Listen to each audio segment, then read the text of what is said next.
Okay. Hello guys, and welcome to my first Q&A on YouTube. I asked you to ask me a few questions over the course of the last 2 weeks, and I'm going to run through those today, and I'll give you some details on my answers, and just be a nice little question and answer session, get to know me a little bit better, get to know my background, etc., and what I do day to day. So first off, question 1, which I think is a good one to start with, is how did I get into PTing? So I'm 27 now. If we go all the way back to the beginning, I used to do alpine ski racing, which is a very niche sport, but I got into that when I was around 10 years old, me and my sister, just around the dry slopes in the UK, and then from there it progressed onto snow abroad, and then from there we were in the British team. So throughout my kind of childhood or teenage years, I was with the British team, and that was my main sport. I was an alpine ski racer. That's how I identified myself. And then once I finished school, I did 2 years full-time ski racing.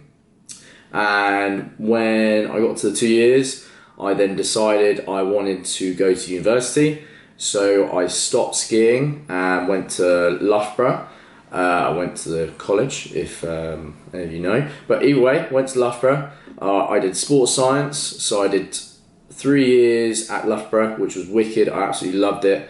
Made some great friends, and I played a bit more rugby there as well. But throughout my skiing career, I was always into my training, and also very lucky to have a good S&C coach from a young age. So I had a good fundamental base. In my second year of uni, my mum suggested that I do a personal training course alongside, and I thought it was a good idea, so I did that in my second year at university just as an option. In my summers, I did a internship at Bedford Blues Rugby, which was really cool, really nice to be a part of a team and a high performance centre like that. I wasn't too sure whether to go in strength and conditioning or PTing. So when I finished uni, the week after I finished, I started doing work experience at Bedford Blues. I was doing that 3 days a week. And then I wasn't too sure about PTing. I wanted to get a bit more experience. So I asked Ollie if I could do some work experience at Martian. From there, I was doing 2 days a week at Martian, 3 days a week at Bedford. And over the course of a month or so, a job opportunity came up at the gym, so I decided to do that, to pursue that, but I had to do more work experience for 4 months full-time at Martian before I started, which was wicked. It was a really good experience. It was definitely a baptism of fire, very much out of my depth. I found it pretty intense. But my biggest thing was the fact that I felt like I had the knowledge. I'd trained a lot myself, trained other people briefly, mostly my mates, and then from there trying to coach people and project that, communicating that was quite tough for me. I've always found it quite tough being in front of big crowds. So the biggest learning curve was being able to coach people. A group of people who are there for an hour, and it's me who's entertaining them and servicing them. So that was the biggest learning curve. So throughout that 4 months, it was very, very intense. And then when I started full-time there, I then found I was still learning as I went, gaining more confidence, getting more comfortable. And that was 4 years ago. So I've been doing it for 4 years now. I feel very, very comfortable, very confident in my coaching ability. I've gained a lot of experience, a lot of knowledge. I've been doing functional fitness now for the past 4 years. I got into CrossFit 2 years back because Billy came along. So it's been a massive journey. That's how I've got into PTing. That's question 1. Question 2 is, what are my current fitness qualifications? So I have my PT qualification, and then I also have a British weightlifting coach level 2 qualification. So a little bit more knowledge based on Olympic lifting and how to coach that. Those are my 2 qualifications that I have. Question 3 is, what one piece of advice would I give my past self? So that's a very tough question. There's many things I like to tell my past self, but one of being which would be to not hesitate. Probably when you know you need to do something, do it, rather than letting it play on your mind or pushing it back, or kind of just going, oh, I'll do that tomorrow, I'll do that next day, I'll do that again. So it's just avoidance. I would say being able to be very decisive and chuck yourself into situations or scenarios because you know that you need to do it at some point, so you might as well do it now, and you'll be better off place down the line rather than not doing it and delaying it and adding pressure to it, etc. Question 4 is, what are my current goals and what am I most excited about?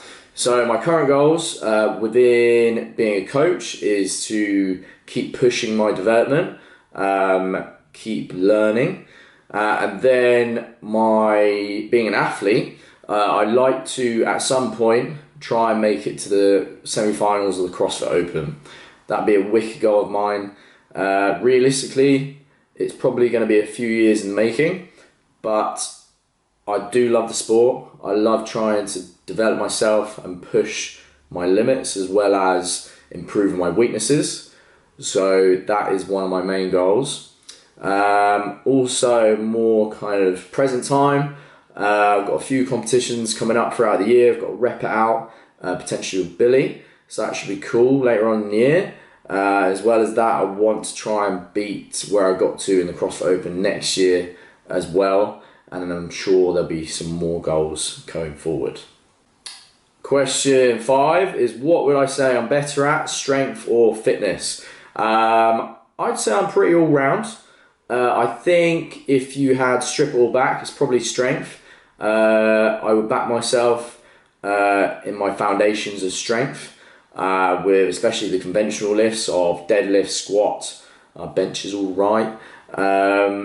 I think I'm definitely built for power and max strength rather than say endurance.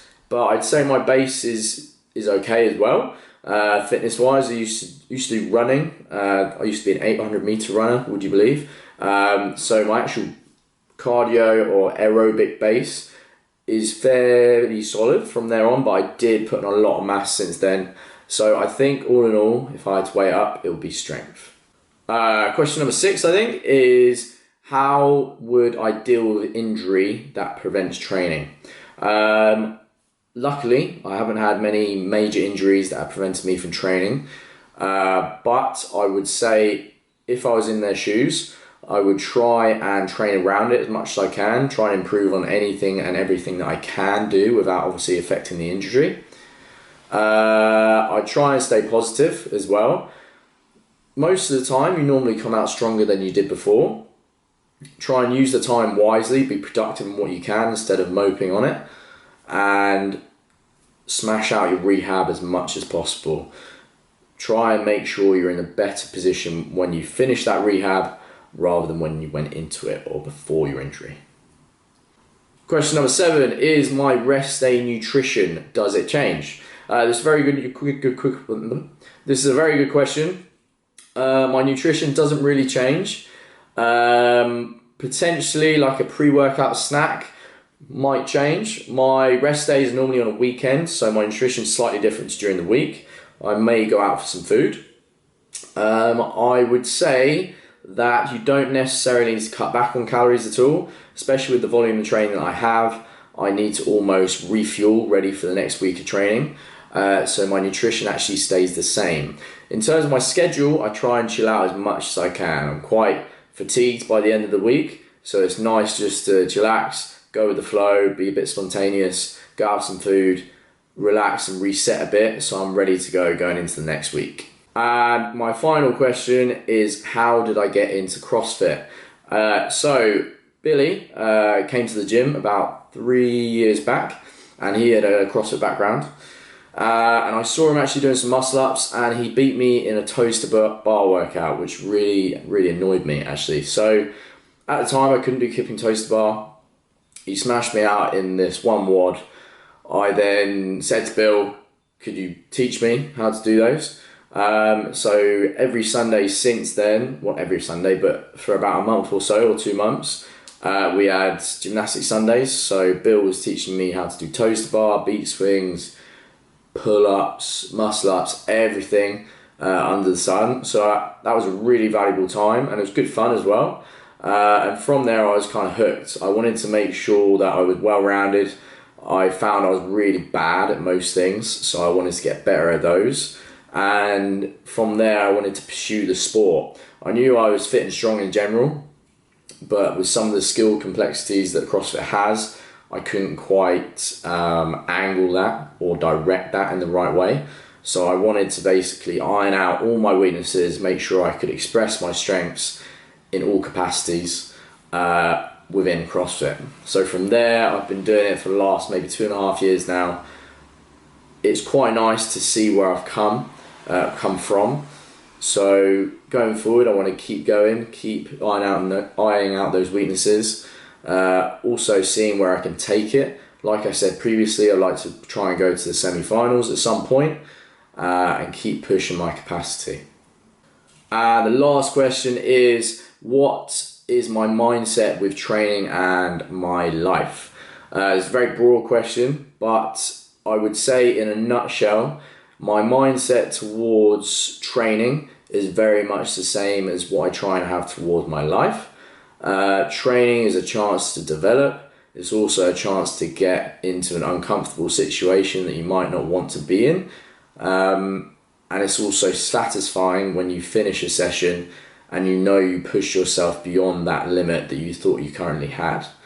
From there, you can take that into all aspects of your life. So if you're in a situation that you're finding difficult or you haven't been in before, be it anything, and the stress is building up, try and think of that situation as a chance to grow and develop moving forward. And when you hit that situation again, you'll be a bit more prepared and you'll be a bit more confident. I've had lots of things that I've feared or I've found difficult, one being speaking in public. That really got to me over a while. So I think with that specifically, I tried to attack that head on. Going to Martian was very much that. I was chucked in the deep end. I had to adapt or I would sink. From there, I used it as an opportunity to try and just push through it. Very anxious most of the days, but gradually gain confidence, gain a bit more comfortable with it. And it's really satisfying looking back how much I'm able to be confident and comfortable in those situations going forward. So I'd say any aspect of life, it's an opportunity to take that and go with it and make it not a situation anymore that you can deal with. So I think going forward, just a mindset of being positive, using uncomfortable things as a tool rather than a hindrance, and keep going. Thank you very much, guys, for listening in. If you enjoyed the Q&A, let me know in the comments below. If you have any more questions, fire away.